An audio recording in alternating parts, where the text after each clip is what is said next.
Sir ಅಂತ ಒಳ್ಳೆ ಮನಸ್ಸನ್ನ ಅರ್ಥ ಮಾಡ್ಕೊಳಕ್ ಯೋಗ್ಯತೆ ಅಲ್ಲ ಸರ್. ಅಂದ್ಮೇಲೆ ಏನಕ್ಕೆ ಸರ್ ಇವರು ಒಬ್ಬರ ಮನೇಲಿ ಬೇಳೆ ಬೇಯಿಸ್ಕೊಂತೀನಿ ಅದನ್ನ ಬಿಟ್ಟು ನಿಮ್ಮ ಮನೇಲಿ ಇರೋದನ್ನ ಬೇಯಿಸ್ಕೊಂತೀನಿ. ಇವ್ರನ್ನ ನೋಡಿದ್ರೆ ಕೈ ಮುಗಿಯೋ ತರ ಇದಾರ, ಇಲ್ಲ ಬೆಲೆ ಕೊಡೋ ತರ ಇದಾರೆ, ಬೆಲೆ ಕೇಳೋ ತರ ಇದಾರೆ.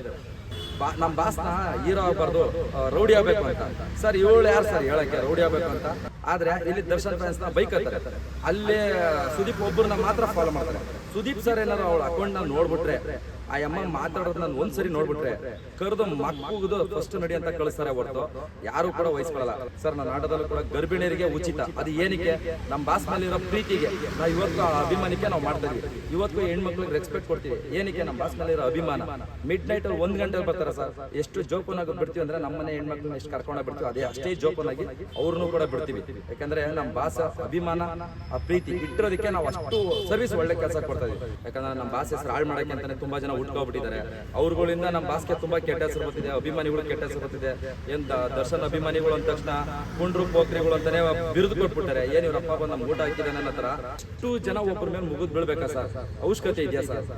ಇಷ್ಟು ಜನ ಒಬ್ಬರ ಮೇಲೆ ಮುಗಿದ್ ಬೀಳ್ಬೇಕಂತ ಏನಿದೆ? ಕರಾಳ ದಿನ ಸರ್ ನಮ್ಗೆ. ಎಲ್ಲರಿಗೂ ಸ್ವತಂತ್ರ ಬಂದಿದ್ದ ದಿನ ಆದ್ರೆ ನಮ್ಗೆ ಇವತ್ತು ಆ ಖುಷಿ ಇಲ್ಲ ಸರ್. ನಮ್ಗೆ ಇವತ್ತು ನಮ್ಮ ಬಾಸ್ ನಮ್ಮ ಜೊತೆಲಿಲ್ಲ ಅನ್ನೋ ನೋವೇ ಜಾಸ್ತಿ ಇದೆ ನಮ್ಗೆ. ಇವಾಗ ಕೊಲೆ ಆಗಿದೆ ಅಲ್ವಾ ಸರ್? ಕೊಲೆ ಆಗಿರೋದು ಸತ್ಯ. ಆದ್ರೆ ಇವ್ರು ಇದಾರೋ ಇಲ್ವೋ ಅದು ಕೋರ್ಟಲ್ಲಿ ಅನ್ನೋದೊಂದು ತನಿಖೆ ನಡೀತಿದೆ. ಅದರದ್ದೇ ಆದಂಥ ನಿಯಮ ಇದೆ, ಅದು ಕೋರ್ಟಲ್ಲಿ ನಡೀತಿದೆ. ಅದನ್ನು ಬಿಟ್ಬಿಟ್ಟು ದಾರಿಲಿ ಹೋಗೋರೆಲ್ಲ ಜಡ್ಜ್ಮೆಂಟ್ ಕಾಪಿ ಕೊಡ್ತಾರೆ. ಕೋರ್ಟಲ್ಲಿ ಬರೋಕ್ಕಿಂತ ಮುಂಚೆ ದೊಡ್ಡ ದೊಡ್ಡ ಸೆಲೆಬ್ರಿಟಿಗಳು, ಅವಾಗವಾಗ ಕಾಣಿಸ್ಕೊಳ್ಳೋ ಸೆಲೆಬ್ರಿಟಿಗಳು ಅದ್ರನ್ನ ಪೋಸ್ಟ್ ಹಾಕ್ಬಿಟ್ಟು ಸೆಲೆಬ್ರಿಟಿ ಅವರು ಬಂದು ಇವರೇ ಕಾನೂನನ್ನ ತೋರಿಸ್ತಾರೆ. ಯಾಕೆ? ಕಾನೂನು ಇರೋದೇನಕ್ಕೆ? ಕಾನೂನು ಮೇಲೆ ಗೌರವ ಇದೆ ಸರ್ ನಮಗೂ ಕೂಡ. ಅದರದ್ದು ತನಿಖೆ ನಡೀತಿದೆ. ಹಂಗಿದ್ದಾಗ ಬೇರೆಯವರು ಸುಮ್ಮನಿರ್ಬೇಕು. ಅದು ಬರೋ ಮುಂಚೆ ಇವ್ರುಗಳೇ ಅದನ್ನು ಹೈಲೈಟ್ ಮಾಡಿ ತೋರಿಸ್ಬಿಟ್ಟು ಇವ್ರಿಗೆ ಶಿಕ್ಷೆ ಆಗಬೇಕು, ಹಿಂಗಾಗಬೇಕು. ಸರ್ ತಪ್ಪಾಗಿದೆ, ತಪ್ಪು ಮಾಡಿದ್ರೆ ಮನುಷ್ಯ ಯಾರೂ ಇಲ್ಲ ಸರ್. ಅದಕ್ಕೆ ಸರ್ ಮನುಷ್ಯ ಅನ್ನೋದು. ಈಗ ಮನುಷ್ಯ ಮಾಡಿದ್ರೆ ತಪ್ಪು ಮರ ಮಾಡಲ್ಲ ಅಲ್ವಾ ಸರ್? ಎಂಥವ್ರು ಕೂಡ ತಪ್ಪು ಮಾಡೇ ಮಾಡ್ತಾರೆ. ನೀವು ಒಂಥರ ಮಾಡಿದ್ರೆ ನಾವು ಒಂಥರ ಇರ್ತೀವಿ, ಒಬ್ಬೊಬ್ರು ಒಂದೊಂಥರ ತಪ್ಪು ಇದ್ದೇ ಇರ್ತದೆ. ಹಂಗೆ ಅಂದ್ಬಿಟ್ಟು ಅದನ್ನೇ ದೊಡ್ಡದಾಗಲ್ಲ ಸರ್. ತಪ್ಪು ಮಾಡಿದವ್ರು ಯಾರು ಇಲ್ವಾ? ತುಂಬ ಜನ ಇದ್ದಾರೆ ತಪ್ಪು ಮಾಡಿದವ್ರನ್ನ. ಫಸ್ಟ್ ಅವ್ರನ್ನೂ ನೋಡಿ ಸರ್, ಇವ್ರನ್ನ ಬಿಟ್ಬಿಡಿ. ಅಂದರೆ ಕಾಣದ ಕೈಗಳು ಕೆಲಸ ಮಾಡ್ತಾ ಇದೆ ಅಂತ ಸರ್. ಖಂಡಿತ ಸರ್, ಖಂಡಿತ ಸರ್. ಯಾಕಂದರೆ ಈಗ ಯೋಚನೆ ಮಾಡಿ ಸರ್, ಇಷ್ಟು ಜನ ಒಬ್ಬರ ಮೇಲೆ ಮುಗಿದು ಬೀಳ್ಬೇಕಾ ಸರ್? ಅವಶ್ಯಕತೆ ಇದೆಯಾ ಸರ್? ಇಷ್ಟು ಜನ ಒಬ್ಬರ ಮೇಲೆ ಮುಗಿದು ಬೀಳ್ಬೇಕಂತದೇನಿದೆ? ಈಗ ಬೇಲ್ ಮೇಲೆ ಈಚೆ ಬಂದಿದ್ರು, ಅವ್ರದ್ದೇ ಅವ್ರ ಕೆಲಸ ಆಯಿತು, ಅವ್ರದ್ದೇ ಅವ್ರ ಟ್ರೀಟ್ಮೆಂಟ್ ತೊಗೊಂಡು ಅವ್ರು ಆಪ್ರೇಷನ್ ಮಾಡಿಸ್ಕೊಂಡ್ರೆ ಮುಂದೆ ಪ್ರಾಬ್ಲಮ್ ಆಗುತ್ತೆ ಅನ್ನೋ ಭಯದಲ್ಲಿ ಪ್ರತಿಯೊಂದು ಕೂಡ ಆ ಟೈಮ್ಗೆ ಏನು ಬೇಕು ಇಂಜೆಕ್ಷನ್ ತೊಗೊಂಡು ಟ್ಯಾಬ್ಲೆಟ್ ತೊಗೊಂಡು ಅದನ್ನು ಮೇಂಟೈನ್ ಮಾಡ್ಕೊಂಡು ಅವರು ಲೈಫ್ನ ಹಿಂಗೆ ಇದು ಮಾಡೋಕ್ಕೂ ಅವ್ರ ಹೆಲ್ತ್ ಯಾವ ಥರ ಕಾಪಾಡಬೇಕು ಅದನ್ನು ನೋಡ್ಕೊಂಡು ಅವರು ಮೂವಿ ಮಾಡ್ತಿದ್ದಾರೆ. ಅದು ಕೂಡ ತಪ್ಪು ಅಂತ ಅಂದ್ಬಿಟ್ಟು ಹೆಲ್ತ್ ಇಶ್ಯೂ ತಗೊಂಡು ಇದು ಮಾಡಿದ್ರು ಸರ್. ಆಮೇಲೆ ಸಿಗರೇಟ್ ಸೇದಿದ್ದಕ್ಕೆ ಒಂದು ತುಂಬ ದೊಡ್ಡ ಇದು ಮಾಡಿದ್ರು ಸರ್. ಯಾರು ಸೇದಲ್ಲ ಸರ್. ಇವತ್ತಿನವರೆಗೂ ಜೈಲಲ್ಲಿ ತುಂಬ ಜನ ಎಲ್ಲ ಮಾಡಿದ್ದಾರೆ ಸರ್. ಇವರು ಒಬ್ಬರೇ ತಪ್ಪು ಮಾಡಿದಾರಾ? ಅದು ಸರ್, ಅದು ಇನ್ನೊಂದೇನಂದರೆ ಸರ್, ಅದು ಸರ್ಕಾರನೇ ಇದೆ ಸರ್, ಇದು ಮಾಡ್ತಾರೆ ಸರ್. ಸೇದೋದಕ್ಕೆ ಒಂದು ಪರ್ಮಿಷನ್ ಅನ್ನೋದು ಇರುತ್ತೆ ಸರ್. ಎಂಥವ್ರಿಗೂ ಒಂದು ಹ್ಯಾಬಿಟ್ ಅನ್ನೋದು ಇದ್ದಾಗ ಅದಕ್ಕೆ ಅವ್ರಿಗೆ ಇಲ್ಲಾಂದರೆ ಸರ್, ಅದು ಕೊಟ್ಟಿಲ್ಲ ಅಂದರೆ ಸರ್ ಕೆಲವರು ತುಂಬ ಇದಾಗ್ಬಿಡ್ತಾರೆ ಸರ್. ಅದು ತುಂಬ ಜನ ಈಗ ಪೊಲೀಸರು ಇಂಟರ್ವ್ಯೂಗಳಲ್ಲಿ ಹೇಳ್ತಾರಲ್ಲ ಸರ್, ಅದು ನಾವು ನೋಡಿ ತಿಳ್ಕೊಂಡಿದ್ದೀವಿ ಸರ್. ಅವ್ರಿಗೆ ಊಟ ಹೆಂಗೆ ಊಟ ಕೊಡ್ತಾರೆ ಆ ಥರ ಅವ್ರಿಗೆ ಏನೇನು ಬೇಕೋ ಇದು ಕೊಟ್ಟರೆ ಅವರು ಕಾಮ ಕೂಲಾಗಿರ್ತಾರೆ, ಹೇಳಿದ ಮಾತು ಕೇಳ್ತಾರೆ. ಇಲ್ಲಾಂದರೆ ಅವ್ರಿಗೂ ಕೂಡ ತೊಂದರೆ ಆಗುತ್ತೆ ಅನ್ನೋ ಒಂದು ಉದ್ದೇಶಕ್ಕೆ ಅದನ್ನು ಪರ್ಮಿಷನ್ ಇದೆ ಸರ್. ಬಟ್ ಅದನ್ನು ಇವರು ತಪ್ಪು ಅಂತ ಬಿಂಬಿಸ್ತಿದ್ದಾರೆ ಸರ್. ಎಲ್ಲೋ ಒಂದು ಕಡೆ ಅಭಿಮಾನಿಗಳಿಂದಲೇ ಇಷ್ಟು ಸಂಕಷ್ಟ ಆಯ್ತಾ? ಯಾಕೆಂದರೆ ಅಭಿಮಾನಿಗಳು ಕೆಲವೊಂದು ಕಡೆ ಬ್ಯಾಡ್ ಕಮೆಂಟ್ ಮಾಡಿದ್ದು ಸುದ್ದಿ ಆಯಿತು. ಸೊ ಈ ಥರದ್ದೆಲ್ಲ ಬ್ಯಾಡ್ ಇನ್ಸಿಡೆಂಟ್ ಆಗಿ ಎಲ್ಲೋ ಒಂದು ಕಡೆ ಅದು ಇವ್ರಿಗೆ ಮುಳುವಾಯ್ತಾ ಸರ್? ನೀವು ನೋಡಿದ್ರೆ ಸರ್, ಅಭಿಮಾನಿಗಳೇ ಮಾಡಿರೋದಂತ ನೀವು ನೋಡ್ತೀರಾ ನೀವು? ಇಲ್ಲ ನಿಮಗೆ ಗೊತ್ತಾ? ಈಗ ನಾನು ಬೇರೆ ಅಕೌಂಟ್ ಫೇಕ್ ಅಕೌಂಟ್ ಮಾಡ್ಬಿಟ್ಟು ನಾನು ಬೇರೆ ಫ್ಯಾನ್ ಅಂತ ಅಕೌಂಟ್ನ ಹಾಕ್ಬೋದು, ನಿಮಗೆ ಗೊತ್ತಾಗುತ್ತಾ? ಇವಾಗ ನೀವು ಅವಾಗ ನಾನು ಅವ್ರ ಅಭಿಮಾನಿನ ನನ್ನ ಇವ್ರ ಅಭಿಮಾನಿ ಅಂತ ಹೆಂಗೆ ಕಂಡು ಹಿಡಿತೀರ ನೀವು? ಫೇಕ್ ಅಕೌಂಟ್ ಯಾರು ಬೇಕಾದ್ರೂ ಮಾಡೋದು ಸರ್. ದರ್ಶನ್ ಅಭಿಮಾನಿಗಳೇ ಅಂತ ಅಲ್ಲ ಸರ್. ಇದನ್ನು ತಲೆಯಲ್ಲಿ ಕಂಡು ಮಾತಾಡಿ. ಆದಷ್ಟು ಎಲ್ಲರೂ ಹೇಳೋದಿದೆ ದರ್ಶನ್ ಫ್ಯಾನ್ಸು ಸರ್. ಇವಾಗ ಎಷ್ಟು ಅಕೌಂಟ್ಗಳು ಕರೆಕ್ಟಾಗಿ ಚೆಕ್ ಮಾಡಿಬಿಡಿ ಸರ್. ಫೇಕ್ ಅಕೌಂಟಲ್ಲಿ ನಮ್ಮ ಬಾಸ್ ಹೆಸರನ್ನು ಇಟ್ಕೊಂಡು ಬೇರೆಯವ್ರಿಗೆ ಕಮೆಂಟ್ ಮಾಡ್ತಾರೆ, ಕೊನೆ ನಮ್ಮ ಬಾಸ್ಗೂ ಕೂಡ ಕಮೆಂಟ್ ಮಾಡ್ತಾರೆ. ಏನು ಹೇಳ್ತಾರೆ ಅಂಥವ್ರಿಗೆ ಸರ್? ಒರಿಜಿನಲ್ಲು ಫೇಕು ಅನ್ನೋದು ಈಸಿಯಾಗಿ ಕಂಡುಹಿಡಿಬೋದು. ಬಟ್ ಗೊತ್ತಿದ್ದು ದರ್ಶನ್ ಫ್ಯಾನ್ಸು ಅಂತ ಟಾರ್ಗೆಟ್ ಮಾಡ್ತಾರೆ ಸರ್. ಬಾಸ್ನ ಹೆಂಗೆ ಟಾರ್ಗೆಟ್ ಮಾಡ್ತಾರೋ ಫ್ಯಾನ್ಸ್ನೂ ಟಾರ್ಗೆಟ್ ಮಾಡ್ತಾರೆ. ಈ ಕಡೆ ಇದ್ದರೆ ನಮ್ಮ ನೆಮ್ಮದಿಗಿರೋಕ್ಕೆ ಬಾಸ್ನೂ ಬಿಡ್ತಲ್ಲ, ಈ ಕಡೆ ನಮ್ಮನ್ನು ನೆಮ್ಮದಿಗಿರೋಕ್ಕೆ ಬಿಡ್ತಲ್ಲ. ಏನು ಮಾಡ್ಬೇಕು ಹೇಳಿ ಸರ್? ಏನು ಮಾಡೋಣ ಹೇಳಿ ನೀವು? ಅಂದರೆ ಪದೇ ದರ್ಶನ್ ಅಭಿಮಾನಿಗಳಂತಾರೆ ಯಾಕೆ ಹೆಸರು ಬರುತ್ತೆ? ಯಾಕೆ ಅಂದರೆ ಸರ್, ಈಗ TRP ಅಂತ ಬಂದರೆ ನಮ್ಮ ಬಾಸು, ಇನ್ನು ಅದಕ್ಕಿಂತ ಸ್ವಲ್ಪ TRP ಬೇಕು ಅಂದರೆ, ಇಲ್ಲ ಹೆಸರು ಬೇಕು, ಬಿಟ್ಟಿ ಪ್ರಚಾರ ಬೇಕಂದರೆ ಡಿ ಬಾಸ್ ಅಭಿಮಾನಿಗಳು ಬೇಕು. ಹೌದಾ ಅಲ್ವಾ? TRP ಬಂದರೆ ಡಿ ಬಾಸು, ಬಿಟ್ಟಿ ಪ್ರಚಾರ ಬೇಕಂದರೆ ಡಿ ಬಾಸ್ ಅಭಿಮಾನಿಗಳು, ಅಷ್ಟೇ ಅಲ್ವಾ? ರಾಜು ಅವರೇ ನಮಸ್ತೆ. ಈಗ ನಿನ್ನೆ ನೀವು ನೋಡಿದ್ರಿ, ನಿನ್ನೆ ಕರಾಳ ದಿನ ಅಂತ ನೀವೆಲ್ಲ ಎಷ್ಟೋ ಜನ ಪೋಸ್ಟ್ ಹಾಕಿದ್ರಿ. ಹೌದು ಸರ್. ಸೊ ಏನು ಅನಿಸ್ತು ರೀ? ನಿಮ್ಮ ರಿಯಾಕ್ಷನ್ ಏನು ಸರ್? ರಿಯಾಕ್ಷನ್ ಅಂತಂದರೆ ಸರ್ ತುಂಬ ದುಃಖ ಆಗುತ್ತೆ ಸರ್. ನಮಗೂ ತುಂಬ ನೋವಾಗುತ್ತೆ ಸರ್ ಒಂಥರ ನಮ್ಮ ಬಾಸ್ ಒಳಕೋದ್ಮೇಲೆ ಅಂತ ಒಂಥರ ಕರಳು ಹಿಂಡುತ್ತೆ ಸರ್ ನಮಗೆ. ಎಷ್ಟು ನೋವಾಗ್ತಿದೆ ಅಂದರೆ ಹೇಳ್ಕೊಳಕ್ಕಾಗ್ತಿಲ್ಲ. ಪ್ರತಿಯೊಬ್ಬ ಅಭಿಮಾನಿ ಇವತ್ತು ಅಳ್ತಿದ್ದಾರೆ ಅಂದರೆ ಆ ನೋವನ್ನ ಹೇಳ್ಕೊಳಕ್ಕಾಗ್ತಿಲ್ಲ, ತಡ್ಕೊಳಕ್ಕಾಗ್ತಿಲ್ಲ ಸರ್. ಒಂಥರ ಕರಾಳ ದಿನ ಸರ್ ನಮಗೆ. ಎಲ್ಲರಿಗೂ ಸ್ವತಂತ್ರ ಬಂದಿದ್ದ ದಿನ ಆದರೆ ನಮಗೆ ಇವತ್ತು ಆ ಖುಷಿ ಇಲ್ಲ ಸರ್ ನಮಗೆ. ಇವತ್ತು ನಮ್ಮ ಬಾಸ್ ನಮ್ಮ ಜೊತೆಲಿಲ್ಲ ಅನ್ನೋ ನೋವೇ ಜಾಸ್ತಿ ಇದೆ ನಮಗೆ ಸರ್. ಬೇಜಾರು ಅಂತಲ್ಲ ಸರ್, ಇಲ್ಲಿ ಬೇಜಾರು ಕೋಪ ಅಲ್ಲ ಸರ್. ಇಲ್ಲಿ ನಮ್ಮ ಬಾಸ್ಗಿಂತ ಅನ್ಯಾಯ ಆಗ್ತಿದೆ, ಮೋಸ ಆಗ್ತಿದೆ, ಕಾಣದ ಕೈಗಳಲ್ಲಿ ತುಂಬ ಬಲಿ ಆಗ್ತಿದ್ದಾರೆ. ಆದರೆ ಕಾನೂನಿಗಿಂತ ಯಾರು ದೊಡ್ಡವರಿಲ್ಲ, ಅದೊಂದು ತಲೆ ಬಾಗಲೇಬೇಕು. ಆದರೆ ಕಾಣದ ಕೈಗಳಲ್ಲಿ ನಮ್ಮ ಬಾಸ್ ಬಲಿ ಆಗ್ತಾರೆ. ಯಾಕಂದರೆ ನಮ್ಮ ಬಾಸ್ ಹೆಸರು ಹಾಳು ಮಾಡೋಕ್ಕೆ ಅಂತಲೇ ತುಂಬ ಜನ ಉಟ್ಕೊಬಿಟ್ಟಿದ್ದಾರೆ. ಅವ್ರುಗಳಿಂದ ನಮ್ಮ ಬಾಸ್ಗೆ ತುಂಬ ಕೆಟ್ಟ ಹೆಸರು ಬರ್ತಿದೆ, ಅಭಿಮಾನಿಗಳು ಕೆಟ್ಟ ಹೆಸರು ಬರ್ತಿದೆ. ಏನು ದರ್ಶನ್ ಅಭಿಮಾನಿಗಳು ಅಂದ ತಕ್ಷಣ ಕುಂಡ್ರು ಪೋಖ್ರಿಗಳು ಅಂತಲೇ ಬಿರುದು ಕೊಟ್ಬಿಟ್ಟಾರೆ. ಏನು ಇವ್ರ ಅಪ್ಪ ಬಂದು ನಮ್ಗೆ ಊಟ ಹಾಕಿದ್ದಾನೆ ಅನ್ನೋ ಥರ ನಮ್ಮನ್ನು ಎಷ್ಟು ಕೆಡ್ದಾಗ ಬಿಂಬಿಸ್ತಾರೆ ಅಂದರೆ ಅನ್ಎಜುಕೇಟೆಡು ಸರ್. ಮಾತಿತ್ರ ಅನ್ಎಜುಕೇಟೆಡ್ ಎಷ್ಟು ಹೇಳ್ತಾರೆ ಅಂದರೆ, ಸರ್ ನಾವು SLC ಮಾಡಿದ್ವಿ ಸರ್. SLC ಏನು ಎಜುಕೇಷನ್ ಅಲ್ವಾ ಸರ್? SLCಯಲ್ಲಿ ಯಾರೂ ಬದುಕೇ ಅಲ್ವಾ ಸರ್? SLC ಜೀವನ ಯಾರೂ ಮಾಡೇ ಅಲ್ವಾ ಸರ್?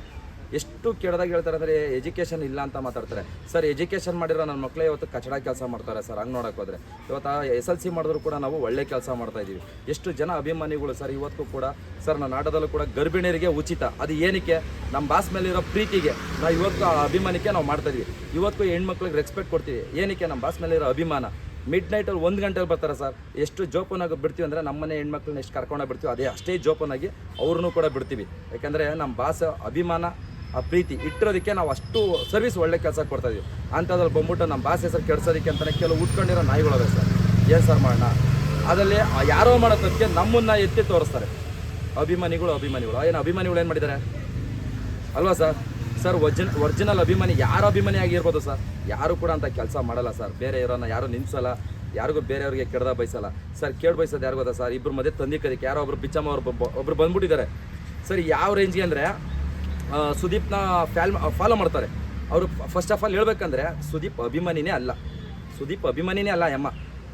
ಆದರೆ ಇಲ್ಲಿ ದರ್ಶನ್ ಫ್ಯಾನ್ಸ್ನ ಬೈಕತ್ತಾರೆ. ಅಲ್ಲೇ ಸುದೀಪ್ ಒಬ್ಬರನ್ನ ಮಾತ್ರ ಫಾಲೋ ಮಾಡ್ತಾರೆ. ಸುದೀಪ್ ಸರ್ ಏನಾರು ಅವಳ ಅಕೌಂಟ್ನ ನೋಡ್ಬಿಟ್ರೆ, ಆ ಅಮ್ಮ ಮಾತಾಡೋದು ನಾನು ಒಂದು ಸರಿ ನೋಡ್ಬಿಟ್ರೆ ಕರೆದು ಮಕ್ಕುದು ಫಸ್ಟ್ ನಡಿ ಅಂತ ಕಳಿಸ್ತಾರೆ ಹೊರತು ಯಾರೂ ಕೂಡ ವಹಿಸ್ಕೊಳ್ಳಲ್ಲ ಸರ್. ಯಾವ ಫ್ಯಾನ್ಸ್ ಆಗಿರ್ಬೋದು, ಇಲ್ಲ ಯಾವ ಹೀರೋಗಳಾಗಿರ್ಬೋದು. ಇವತ್ತು ನಮ್ಮ ಬಾಸ್ನ ಮಾತಾಡ್ತಾರಲ್ಲ ಸರ್ ಯಾರೋ ಒಬ್ರು ಬಿಚ್ಚಮ್ಮವರು, ಆ ಅಮ್ಮ ಒಂದು ಸರಿ ಮಾಡಿರೋ ವೀಡಿಯೋಗಳ್ನ, ಆ ಅಮ್ಮಂದು ಆ್ಯಕ್ಟಿವಿಟೀಸ್ ಎಲ್ಲ ನೋಡ್ಬಿಟ್ರೆ ಮಕ್ಕುಗಿತಾರೆ ಸರ್ ಜನ. ನಮ್ಮ ಬಾಸ್ನ ಹೀರೋ ಆಗಬಾರ್ದು, ರೌಡಿ ಆಗಬೇಕು ಅಂತ ಸರ್. ಇವಳು ಯಾರು ಸರ್ ಹೇಳೋಕ್ಕೆ ರೌಡಿ ಆಗಬೇಕು ಅಂತ? ಇಲ್ಲ ಇವ್ರ ಅಪ್ಪ ಏನಾರು ಸಾಕಿದಾರ ನಮ್ಮ ಬಾಸ್ನ ಏನಾನ, ನೀನು ಇದೇ ಆಗಬೇಕು ನೀನೇ ಅಂತ ಸರ್ಟಿಫಿಕೇಟ್ ಇವರೇ ಕೊಟ್ಬಿಡ್ತಾರಲ್ಲ ಸರ್. ಈ ಅಮ್ಮ ಯಾಕೆ ಮತ್ತೆ ಬಿಚ್ಚಮ್ಮಾದ್ರು ಸರ್? ಹೆಣ್ಮಕ್ಳಿಗೆ ಒಂಥರ ಕಳಂಕ ಸರ್. ಯಾಕಂದರೆ ಒಬ್ಬರ ಬಗ್ಗೆ ಮಾತಾಡೋ ಯೋಗ್ಯತೆ ಇರಬೇಕು. ಆ ಯೋಗ್ಯತೆ ಇವ್ರಿಗಿಲ್ಲ ಸರ್. ಈಗ ಇವರಿಂದ ಏನು ಸಂದೇಶ ಇದೆ? ಬರೀ ಬಟ್ಟೆ ಬಿಚ್ಚಾಕೊಂಡು ವೀಡಿಯೋಗಳು ಮಾಡೋದಾ? ವೀಡಿಯೋ ಲೈಕು ಶೇರ್ಗೋಸ್ಕರ ಇವತ್ತು ಟ್ರೋಲ್ ಆಗೋದಕ್ಕೋಸ್ಕರನೇ ಬಿಟ್ಟಿ ಪ್ರಚಾರಕ್ಕೋಸ್ಕರ ತೊಟ್ಟಿ ಬುದ್ಧಿ ತೋರಿಸ್ತಾರೆ. ಯಾಕೆ ಬೇಕು ಇವ್ರಿಗೆ? ನಮ್ಮ ಬಾಸ್ ಏನಾರು ಬಂದಿದ್ರಾ? ಇವಳನ್ನೇನೋ ಮಾತಾಡ್ಸಿರಾ? ನಮ್ಮ ಬಾಸ್ ಏನಾರು ಬಂದು ಇವ್ರಿಗೆ ಏನೋ ಇದು ಮಾಡಿದಾರ? ಏನು ನಮ್ಮ ಬಾಸ್ ಬಗ್ಗೆ ಮಾತಾಡೋಕ್ಕೋ? ಏನೋ ಟ್ರೋಲ್ ಆಗ್ಬೇಕಂತನಾ ಸರ್? ಈ ಥರ ಬಿಚ್ಚಾಕೊಂಡು ಟ್ರೋಲ್ ಆಗೋದು ಒಂದೇ, ಮುಚ್ಕೊಂಡು ಮನೇಲಿರೋದು ಒಂದೇ ಅಲ್ವಾ ಸರ್? ಹೆಣ್ಮಕ್ಳಿಗೆ ರೆಸ್ಪೆಕ್ಟ್ ಇದೆ ಸರ್. ಹೆಣ್ಮಕ್ಳಿಗೆ ಗೌರವ ಇರಬೇಕು. ಹೆಣ್ಮಕ್ಳು ಅಂದರೆ ಕೈ ಮುಗಿಬೇಕು ಸರ್. ಯಾರಾದರೂ ಇವತ್ತು ಎಷ್ಟೋ ಜನ ಹೇಳೋದು ಹೆಂಗೆ ಗೊತ್ತಾ ಸರ್? ಹೆಣ್ಮಕ್ಳು ನೋಡಿದಾಗ ಬೆಲೆ ಕೊಡಿ, ಕೈ ಮುಗಿರಿ ಅಂತಾರೆ. ಇವ್ರನ್ನ ನೋಡಿದ್ರೆ ಕೈ ಮುಗಿಯೋ ಥರ ಇದ್ದಾರೆ, ಇಲ್ಲ ಬೆಲೆ ಕೊಡೋ ಥರ ಇದ್ದಾರೆ, ಬೆಲೆ ಕೇಳೋ ಥರ ಇದ್ದಾರೆ ಅಲ್ವಾ ಸರ್? ನೋಡಿದ್ರಲ್ವ ಸರ್ ಅವ್ರ ವೀಡಿಯೋಗಳನ್ನ? ಹಂಗಿದ್ದಾಗ ಒಂದ್ಸರಿ ನೋಡಿ. ಅವ್ರುಗಳು ಬಂದು ನಮ್ಮ ಬಾಸ್ ಬಗ್ಗೆ ಎಷ್ಟು ಏನವಾಗಿ ಸೆಕೆಂಡಲ್ಲಿ ಮಾತಾಡ್ತಾರೆ ಅಂದರೆ ಸರ್, ಈ ಆಪೋಸಿಟ್ ಅಲ್ವಾ? ಬಾಸ್ ಆಪೋಸಿಟ್ ಇರೋದಕ್ಕೆ ಅವ್ರ ಹೆಸರು ಬೇಳೆ ಬೇಯಿಸ್ಕೊತಾರೆ ಸರ್. ಇವಾಗ ನಮ್ಮ ಬಾಸ್ ಅಂತಾರೆ ಬಿಸ್ನೀರಿದ್ದಂಗೆ. ಆ ಬಿಸ್ನೀರಲ್ಲಿ ಬೇಳೆ ತಂದು ಬೇಯಿಸ್ಕೊತಿದ್ರ. ಯಾರಿಗೆ ಬೇಳೆ ಬೇಯಿಸ್ಕೋಬೇಕು, ಯಾರಿಗೆ ಅನ್ನ ಬೇಯಿಸ್ಕೋಬೇಕು, ಯಾರು ಊಟ ಮಾಡಬೇಕು, ಚೆನ್ನಾಗಿ ಬೇಯಿಸ್ಕೊತಿದ್ರ ಮಾತ್ರ. ಫಸ್ಟು ಇದನ್ನು ಬಿಡಿ. ಇನ್ನೊಬ್ಬರ ಮನೇಲಿ ಬೇಳೆ ಬೇಯಿಸ್ಕೊಂಡು ತಿನ್ನೋದನ್ನು ಬಿಟ್ಟು ನಿಮ್ಮ ಮನೇಲಿರೋದನ್ನು ಬೇಯಿಸ್ಕೊಂಡು ತಿನ್ನಿ. ಈ ಬುದ್ಧಿ ಯಾಕೆ ಸರ್? ಇವತ್ತವರೆಗೂ ನಾವು ಬೇರೆ ಇರೋನ ನಿನ್ಸಲ್ಲ, ಬೇರೆ ಇರೋ ಬಗ್ಗೆ ಮಾತಾಡಲ್ಲ, ಬೇರೆಯವ್ರಿಗೆ ಕೆಟ್ಟದ್ದು ಮಾಡಲ್ಲ ಸರ್. ಪ್ರತಿಯೊಬ್ಬರು ಹೀರೋಗಳು ಕೂಡ ನಾವು ಗೌರವಿಸ್ತೀವಿ ಸರ್. ಪ್ರತಿಯೊಬ್ಬರು ಕೂಡ ನಮ್ಮ ಕರ್ನಾಟಕದವರಲ್ವ ಸರ್? ಇವತ್ತಿನವರೆಗೂ ಕರ್ನಾಟಕ ಅಂತ ಬಂದರೆ ನಮ್ಮ ಬಾಸು, ಕನ್ನಡ ಅಂತ ಮೂವಿ ಬಂದರೆ ನಮ್ಮ ಬಾಸ್ ಮಾಡೋದು. ಇವತ್ತಿನವರೆಗೂ ಭಾಷೆ ಬಿಟ್ಟು ಬೇರೆ ಮೂವಿನಲ್ಲಿ ಎಲ್ಲಿ ಮಾಡಿದ್ದಾರೆ ಸರ್? ಹೀರೋ ಆದಾಗಿಂದ ಇಲ್ಲಿ ತನಕ ನಮ್ಮ ಬಾಸು ಬೇರೆ ಭಾಷೆನಲ್ಲಿ ಯಾವ ಪಿಕ್ಚರ್ ಮಾಡಿದ್ದಾರೆ ಸರ್? ಮೆಜೆಸ್ಟಿಕ್ಕಿಂದ ಹಿಡಿದು ಇಲ್ಲಿ ಗಂಟ. ಅಂಥದ್ರಲ್ಲಿ ಅಂಥ ನಟನ ಕನ್ನಡಕ್ಕೋಸ್ಕರ ನಿಂತಿರೋ ನಟ, ಕನ್ನಡದವರೇ ಬೇಕು ಅಂತ ಯಾವುದೇ ಒಂದು ಆ್ಯಕ್ಟರ್ಸ್ ಬೇಕು ಅಂದರೂ ಕನ್ನಡದವ್ರನ್ನ ಆರಿಸ್ತಾರೆ. ಅಂಥದ್ರಲ್ಲಿ ಕನ್ನಡಕ್ಕೆ ಆದ್ಯತೆ ಕೊಡೋ ನಟನ್ನ ಇವತ್ತಿಷ್ಟು ಕನ್ನಡದವರೇ ಅವಮಾನ ಮಾಡ್ತಾರೆ ಅಂದರೆ ನೀವು ಮನುಷ್ಯರ ನೀವೆಲ್ಲ ಸರ್? ಅಂಥ ಒಳ್ಳೆ ಮನಸ್ಸನ್ನ ಅರ್ಥ ಮಾಡ್ಕೊಳ್ಳೋಕೆ ಯೋಗ್ಯತೆ ಇಲ್ಲ ಸರ್. ಅಂದಮೇಲೆ ಏನಕ್ಕೆ ಸರ್ ಇವರು? ಒಂದೊಂದು ಸರಿ ಬೇಜಾರಾಗುತ್ತೆ ಸರ್ ನಮಗೂ ಕೂಡ. ನಮ್ಮ ಕನ್ನಡದವ್ರು ಕಾಲು ಎಳಿತಾರಲ್ಲ ಅಂತ. ಇವತ್ತು ನಮ್ಮ ಬಾಸ್ ಕನ್ನಡಕ್ಕೋಸ್ಕರ ಸರ್ ಎಷ್ಟು ಜನಕ್ಕೆ ಒಳ್ಳೆ ಕೆಲಸ ಮಾಡಿದ್ದಾರೆ ಸರ್. ಎಂಥ ಆಶ್ರಮಕ್ಕೆ ದಾನ ಧರ್ಮ ಮಾಡಿದ್ದಾರೆ, ಎಂಥ ಜನಕ್ಕೆ ಕಷ್ಟ ಅಂದಾಗೆಲ್ಲ ಕೈ ಹಿಡ್ದಿದ್ದಾರೆ ಸರ್. ಅವೆಲ್ಲ ಇವ್ರು ಕಣ್ಣು ಕಾಣಿಸಲ್ವ ಸರ್? ಅಲ್ವಾ ಸರ್? ಕಷ್ಟಪಟ್ಟು ಬೆಳೆದಿರೋ ದುಡ್ಡಲ್ಲಿ ಅವರು ಸಹಾಯ ಮಾಡಿದಾರೆ ಹೊರತು ಯಾರ್ದು ತಲೆ ಹೊಡೆದು ದುಡ್ಡಲ್ಲ ಸರ್. ಇವತ್ತೊಬ್ರು ಯಾರಾದ್ರೂ ಒಬ್ರು ರಾಜಕೀಯದಲ್ಲಿ ಯಾರಿಗಾದ್ರೂ ಸಹಾಯ ಮಾಡ್ತಾರಂದ್ರೆ ಅದು ಜನಗಳು ದುಡ್ಡು ಬರ್ತದೆ. ಬಟ್ ಇಲ್ಲಿ ಕಷ್ಟಪಟ್ಟು ಒಬ್ರು ಸಹಾಯ ಮಾಡ್ತಾರಂದ್ರೆ ಸರ್ ಪ್ರತಿಯೊಬ್ಬ ನಟನೂ ಕೂಡ, ಅದ್ರಲ್ಲಿ ನಮ್ಮ ಬಾಸು ಒಬ್ರು, ಇವತ್ತು ಪುನೀತ್ ರಾಜ್ಕುಮಾರ್ ಸರ್ ಆಗಿರ್ಬೋದು, ಇವತ್ತು ದೇವ್ರವರು, ಇವತ್ತು ಅವರು ಕೂಡ ಎಷ್ಟು ಜನ ಅನಾಥ ಮಕ್ಕಳನ್ನ ಸಾಕಿದ್ದಾರೆ ಅಲ್ವಾ ಸರ್. ಈಗ ಎಸ್ ಸರ್ ಆಗಿರ್ಬೋದು, ಪ್ರತಿಯೊಬ್ಬರು ಸುದೀಪ್ ಸರ್, ಎಷ್ಟು ಜನ ಒಳ್ಳೊಳ್ಳೆ ಕೆಲಸ ಮಾಡಿದ್ದಾರೆ. ಸ್ವಂತ ದುಡ್ಡಲ್ಲಿ ಬೆವರು ಸರ್ ದುಡ್ಡಲ್ಲಿ ಒಬ್ಬರು ಒಳ್ಳೇದನ್ನು ಮಾಡಿದ್ದಾರೆ. ಯಾರ್ದೋ ತಲೆ ಹೊಡೆದ್ರೆ ದುಡ್ಡಲ್ಲಿ ಯಾರಿಗೂ ಹೆಲ್ಪ್ ಮಾಡಿಲ್ಲ ಅವರು.